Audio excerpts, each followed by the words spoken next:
All right, good morning. Welcome back, everybody, to the prayer podcast. This morning, we are going to begin talking about blessings. The first blessing we're going to talk about is Netilas Yadayim, washing our hands in the morning. So if you open up your Art Scroll Wasserman Edition Siddur that we will be using throughout this course, it is on page 14 in the middle of the page. It's a very short blessing, but let's read it together. Baruch atah Adonai Eloheinu melech ha'olam asher kidishanu b'mitzvosav v'tzivanu al netilas yadayim. Blessed are you, Hashem, our God, King of the universe, who has sanctified us with his commandments and has commanded us regarding washing the hands. So let's begin our exploration of this incredible blessing. Firstly, we need to be in awe of the fact that we are talking directly to Hashem. Blessed are you in a direct term. You, ata, direct. And that means that wherever we are on planet Earth, Hashem is right there with us.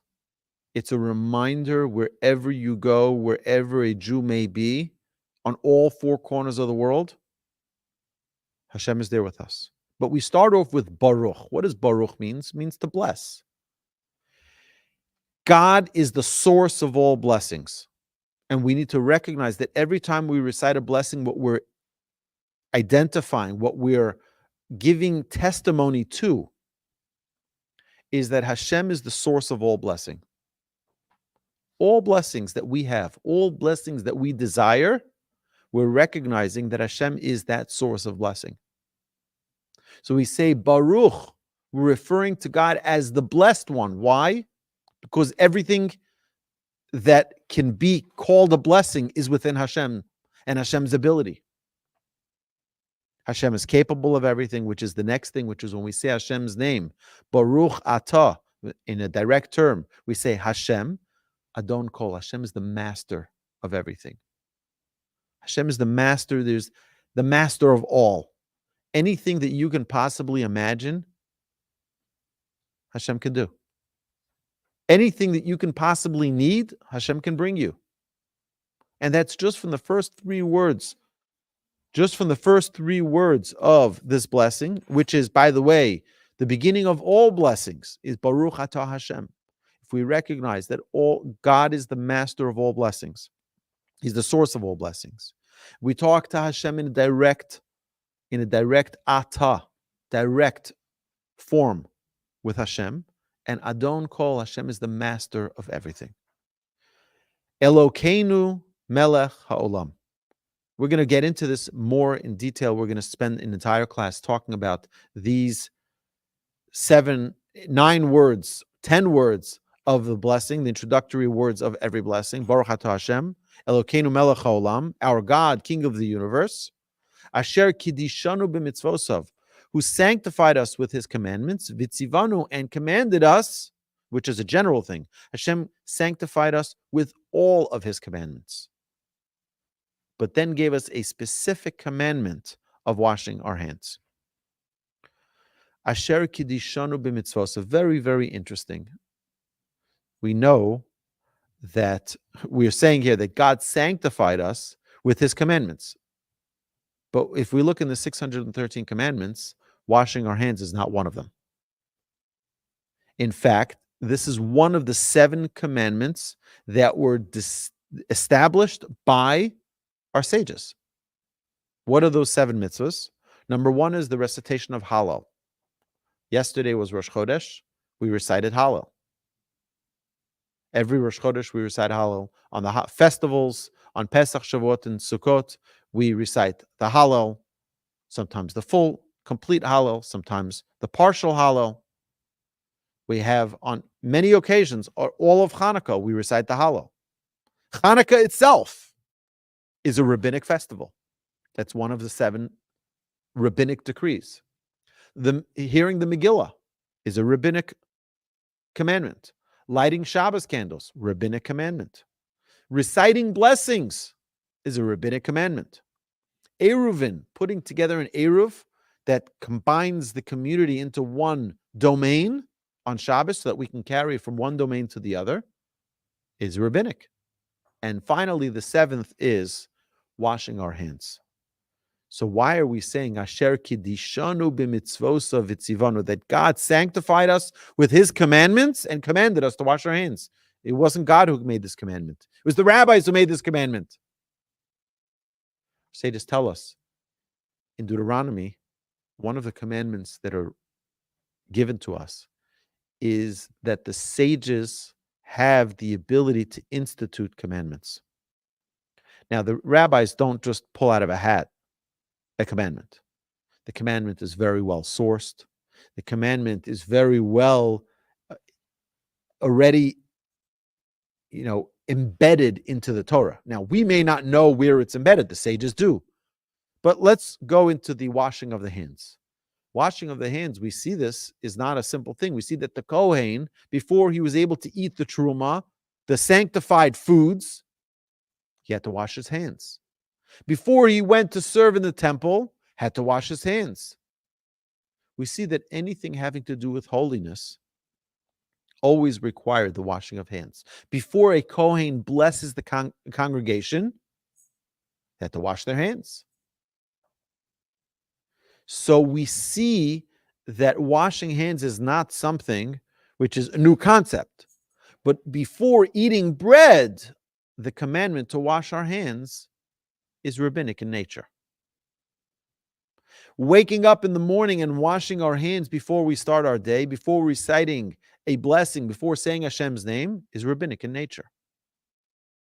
Why? Again, it's sourced in the Torah. It's sourced in the Torah where we see that it's not something which is a crazy idea that the rabbis came up with. Now, Al Netilas Yadayim, our sages tell us our connection with the physical world is with our hands. What do we do in washing our hands? So just so to get it clear, for those of you who are not familiar with our Everyday Judaism podcast, where in it we talk about the step-by-step process of washing hands. So we wake up in the morning. The first thing we do in the morning is we can say Modeh Ani, which we, in 2 podcasts ago, we talked about the explanation, understanding Modeh Ani. But in the words of Modeh Ani, we do not say Hashem's name, because you cannot say Hashem's name when you're not in a state of purity. Why are we in a state of impurity? Our sages tell us 2 reasons. Number 1, because when we are sleeping, our soul departs our body, and our body is left like a corpse. And then Hashem restores that soul within us when we arise. So now we're a new person. Because we were in a state of semi-death, we have to cleanse ourselves and wash ourselves before we resume our activities. That's reason number 1. Second reason, brought in halacha, is because while one sleeps, their hands move around. They could have touched a part of their body, which is a covered part of the body, and therefore it would render us impure, our hands impure, and therefore we need to wash our hands. By the way, if someone were to scratch their head, that would also be impure. They need to wash their hands. Someone cuts their nails, someone gets a haircut. There are many different reasons why someone needs to wash their hands, because of spiritual contamination, but also, as we know, just ask the CDC, they'll tell you, wash your hands, wash your hands, wash your hands. The Torah tells us this thousands of years ago, because we understand that where there's spiritual contamination, there's most likely the possibility for physical contamination as well. So our physical connection with this world is through our hands. Oh, 1 second. So let's go back. So Modeh Ani we recite without washing our hands. But then we can't say Hashem's name before we wash our hands. So what is the first thing we do in the morning? We fill up a cup of water, a vessel, and fill it up with your right hand holding it, pass it to your left hand, and you wash your right, your left, 3 times each hand. Some customs do 4 times. And now your hands are purified, so to speak, from their state of impurity. And now you can recite a blessing and say Hashem's name. And we continue the Reishis Chachma, which we talked about last week. You can say that because that does have Hashem's name in it. You can recite that then. And then we say the blessing of Al Netilas Yadayim. So that's the blessing that we're talking about today. The physical connection with this world is our hands. You realize that? Everything that you have in contact with the physical world is with your hands. It's amazing. You get into your car. What do?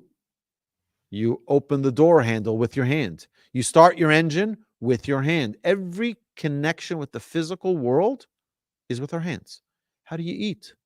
With your hands, right? You hold a knife and fork. You don't eat with your hands, obviously, but you hold a knife and fork and you connect with the physical world in that way. Our entire connection with the physical world is through our hands, which gives us a little bit of an understanding of why it's so important for us to wash our hands and to have ritual purity of our hands, and why we have this blessing of Al Netilas Yadayim. Hashem commanded us upon the washing, concerning the washing of our hands. Because in the process of getting our whole world, our whole physical world connection is with our hands, we have to make sure that we go in with a purified state of these hands. You wash and purify your hands. Now, there's an interesting thing. The Talmud asks, there's two contradictory verses. There's one verse that says, La Hashem ha'aretz umlo, the land, the earth belongs to God. But there's a different verse which says, Ve'oretz nasan livnei adam, and God gave the world to mankind. So which one is it? Did God give it to us? Did God give us the earth, or is the earth God's? Say, just tell us in the Talmud. Well, one is before a blessing and one is after blessing. If before someone recites the blessing, it's all God's. After someone recites a blessing, that's when it becomes yours. How do you acquire it? By recognizing God's presence. What is a blessing? A blessing is not asking permission.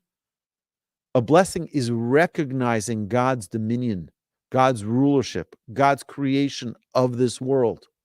That's what it is. So when we recite a blessing, what we're doing in essence, we're establishing, Hashem, you're the creator of this world. It's all yours. Hashem says, oh, we have that established. Now you can have it. Now it's yours. God gave it to mankind only after we recite the blessing. We know the Talmud says that kol hananim min ha'olam, anybody who enjoys from this world without reciting a blessing first, it's as if they have stolen. You've stolen. What do you mean you've stolen? I earned my income. I paid my taxes. I bought an apple. I ate my apple. And now you're saying I stole it because I didn't recite a blessing? I paid for it. The idea is, on a whole different level, perhaps, that when you enjoy from this world without reciting a blessing, you're enjoying from this world without recognizing the gift that has been given to you. You're stealing from yourself the opportunity to be happy. You're stealing from yourself the opportunity to feel enriched. You're stealing from yourself the opportunity of feeling a closeness with the Almighty. That is something that a person has to take into consideration. We have to be very, very careful about this, not to waste the opportunity. You're about to enjoy something, take it up a notch. Take it up a notch. You want to live a luxury life? A life without any anxiety, without any fear or worry, without any stress? Give thanks to Hashem. And that's what we're doing when we recite the blessing, the simple blessing of Al Netilas Yadayim, of concerning the washing of our hands. That one blessing, what we're doing is we're recognizing that our entire connection to the physical world is a blessing from Hashem. Every physical pleasure that we have is a gift from Hashem, not to take it for granted, to recognize and appreciate it. Just like the priests, before their service or eating the teruma, wash their hands. The term Netilas Yadayim comes from to elevate, natlo, to, it also means a pitcher, but also to elevate, to raise up our hands. We gave the two reasons, we explained the two reasons of why we wash: to remove the spirit of death, and our hands are busy at night and we could have touched things that are impure. Our sages also tell us that we're transforming our hands and our body from a state of impurity to purity. The first action we do when we wake up, we only say Moda'ani prior, or the only thing that precedes washing our hands is saying Moda'ani. What's the first action that we do? We say, God, we want to serve you in a state of purity. We wash our hands. First physical action we do every day. Incredible. Our sages warn us, though, that if you look at the first letters of Al Netilat Yadayim, the first letters is Ayin Nud Yud. Ayin Nun Yud. What is that? Ani. Ani means poor, impoverished. Our sages tell us that those who are careful with the washing of their hands are guaranteed a blessing of never experiencing poverty. And if, God forbid, one is not careful with washing their hands, there's terrible things that our sages tell us that we're bringing upon ourselves by not being careful with washing our hands.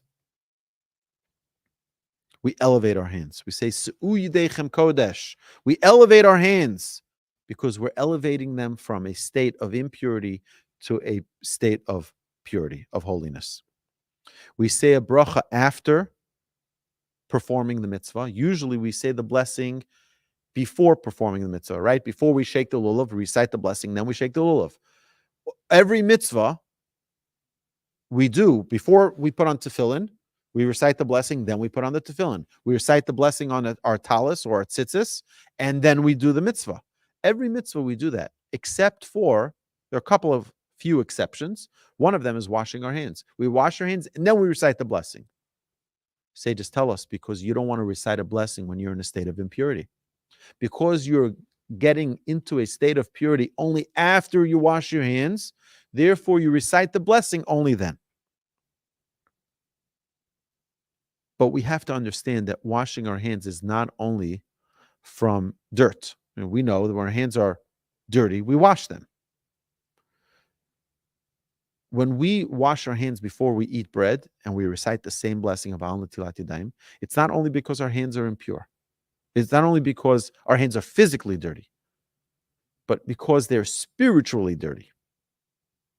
And that's what we want to wash ourselves away from. Now, I want to just share and close out on this following idea. We mentioned this previously, but what are we doing when we wash our hands? As we mentioned earlier, our physical connection with this world is through our hands. But our arrogance is also through our hands because we can convince ourselves, Kochi ve'otzem yadi, it's my strength, it's my talent, it's my ability that brought about my success. Look at my livelihood, look at my business, a flourishing business. Look at my success, me, my hands, my doing, these 10 fingers, these hands. This is what brought my success. We're about to eat our bread. We're about to start our day. We can think that we attribute things to my own doing. I'm so smart, I'm so capable, I'm so talented. We wash away our arrogance. Before you touch your bread, before you start your day, we wash our hands away from that thought of arrogance. We cleanse ourselves of the thought that we have any accomplishments on our own. Everything is from a blessing of the Almighty. Without Hashem's help, we cannot do anything. And that's what we're recognizing with Netilas Yadayim. It's so special, this mitzvah, to wash our hands every single day, in the morning and throughout the day before we eat. Of course, after we use the restroom, which we're going to see next week, we're going to talk about the blessing of Al Asher Yatzar, where God created us with absolute physical perfection. We're going to get into that next week. But this week, we have to focus on the blessing that God gives us, the ability to connect with His world with our physical hands, and washing away thoughts of impurity, washing away thoughts of arrogance, and coming to God with a sense of humility, that we realize everything is from Hashem, which is why we lift up our hands. Say, Hashem, we've got nothing without you. How do prisoners, POWs, when they're giving up, they raise their hands? I have nothing. That's what we need to do in front of the Almighty when we wash our hands. We raise up our hands. It says opposite your face so you can see you really have nothing. You've got nothing here. Hashem, it's all from you.